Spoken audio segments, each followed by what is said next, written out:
মানুষ পাই হুম। তে পাইলে কি করবেন? বিয়ে শাদী করতাম যদি মনের কেন মানুষ আপনার বিয়ে পাইতাম। শাদী হয় নাই? আসসালামু আলাইকুম সুপ্রিয় দর্শক শ্রোতা বন্ধুরা, আপনারা যে যেখান থেকে আমাদের এই ভিডিওটি দেখছেন সকলকে আন্তরিক শুভেচ্ছা জানিয়ে শুরু করছি আমাদের আজকের এই ভিডিও প্রোগ্রামটি। দেখতে পাচ্ছেন ক্যামেরার সামনে নিয়ে এসেছি এক সুন্দরী আপুকে, তার কথাগুলো আপনাদের সামনে তুলে ধরবো। এখন চলুন শুনে আসি এই আপুটি কেন ক্যামেরার সামনে এসেছেন। আসসালামু আলাইকুম। ওয়ালাইকুম আসসালাম। কেমন আছেন? আল্লাহ রাখছে কোনো রকম ভালো। কোনো রকম ভালো? বেশি মতন ভালো থাকা যায় না? না, কষ্টে আছি, বেশি রকম ভালো কেমনে থাকি। আচ্ছা, আপনার নাম কি? আমার নাম সুমি। সুমি? সুমি আপু, আপনি কোথায় থাকেন? আমি শরীয়তপুর মুন্সিরহাট আমার বাড়ি। শরীয়তপুর মুন্সিরহাট। ক্যামেরার সামনে কেন আসলেন? ক্যামেরার সামনে আসলাম প্রতিবেদনে, দেখি ভালো একটা যদি মনের মানুষ পাই তে পাইলে কি করবেন? বিয়ে শাদী করতাম যদি মনের মানুষ আপনার বিয়ে পাইতাম। শাদী হয় নাই?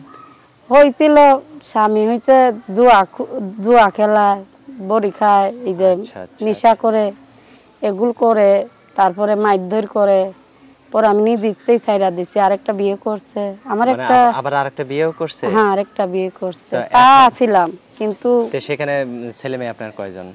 ছেলে আছে, এই মেয়ে আছে একটা। মেয়ে আছে একটা। মেয়ের বয়স কত? মেয়ের বয়স 9 বছর। 9 বছর? আপনার স্বামীর থেকে আপনি আলাদা হয়েছেন কত বছর আগে? এই যে তা প্রায় 7 বছর হয়ে গেছে। 7 বছর হয়ে গেছে? আপনি আর এরপরে বিয়ে শাদী বসেন নাই? না, বসি নাই। অসুস্থ বাবা আছে ঘরে, মা বুড়া মানুষ, কাম কাজ করে খাওয়াই। তো এখন যদি আপনাকে কেউ বিয়ে করতে চায়, বিয়ে বসবেন? হ্যাঁ, সেই রকম যদি একটা মনের মানুষ পাই, সেরকম একজন মানুষ পাইলে আপনি তার সাথে সারা জীবন কাটাইবেন? কাটিয়ে দেব। আচ্ছা, তো আপনার ফোন নাম্বার দিবেন ভিডিওতে? হ্যাঁ, ফোন নাম্বার দিব। মুখস্থ আছে ফোন নাম্বার? না, মুখস্থ নাই। তো আমার হাতে যে নাম্বারটা দিবেন এটাই? এইটাই। আচ্ছা, তো আমি বললে আমার সাথে বলতে পারবেন? হ্যাঁ, বলতে পারবো। আচ্ছা, বলেন আমার সাথে সাথে।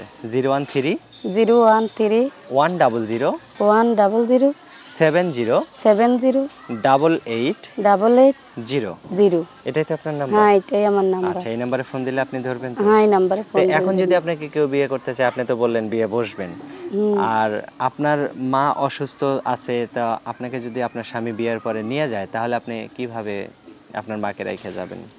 আছে, আমার ভাই আছে না একটা, ভাই বোনের মধ্যে আমার একটা বড় ভাই আছে। ও আচ্ছা আচ্ছা, সে আপনার মাকে দেখাশোনা করবে। আচ্ছা ঠিক আছে আপু, ভালো থাকবেন। হ্যাঁ, প্রিয় দর্শক, আপনারা ভালো থাকবেন। আসসালামু আলাইকুম।